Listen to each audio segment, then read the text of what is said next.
According to data taken in 2011, the average U.S. household spent a total of $2,912 on gasoline for fuel for their vehicles. That is approximately 4% of their total income. Now, I think it's safe to say that most of you have at least one car in your family, if not more.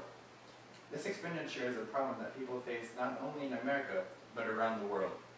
Our worlds are being sucked dry due to the fact that fossil fuels are in a sharp decline, which will eventually force us to find alternative sources of power, not only to save money, but also to save the environment, with cleaner waste, if not no waste at all. Gasoline consumption affects people around the world in every civilized location. This is a big problem due to the fact that it's so wide of a target. The time has come to switch over to other forms of energy, forms that are not only cleaner, but are more efficient. A modern gasoline engine has a 25% efficiency rate, while other sources of power such as solar panels are achieving a rate around 40%. And keep in mind that is with no waste and is completely clean.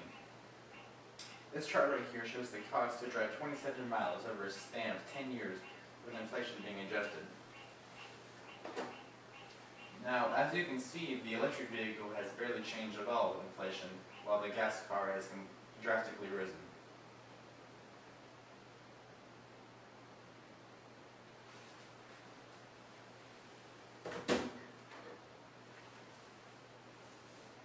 People have relied on this fuel for a long time. They have gotten used to it, and so change is hard for them to do.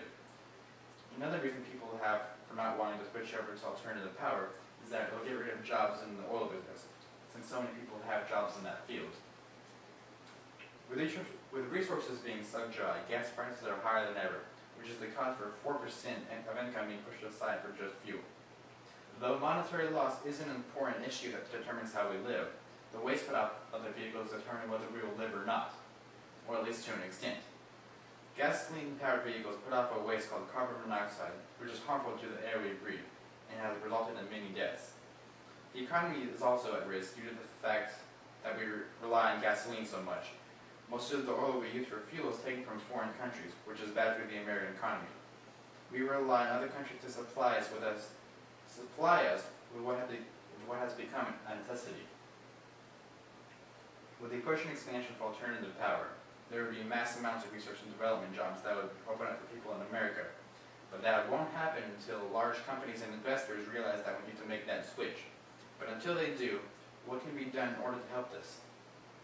Go buy a Prius. Now, I say that as a joke, but also in seriousness. Large manufacturing car companies have hybrid vehicles, such as Ford, Toyota, Nissan, Chevy, and many more. They also have completely electric vehicles too. Chevy is also even working on a hydrogen-powered vehicle as an alternative to battery-charged cars. Besides vehicles, there's also electric plants you can get to supply your home with clean energy from places like wind farms, hydroelectric generators, and solar farms. You can even get solar panels installed in your house. The point is, fossil fuels are being soaked up like water into a sponge. Sooner or later, we will have to rely on alternative sources of power, not only to combat the problems we face today, but the ones will be brought about in the future if we don't do something about this issue now. All you have to do is push toward the advancement of alternative energy, whether it's the car you drive or where you get your energy from. But doing so will pave the way to a better tomorrow. Thank you.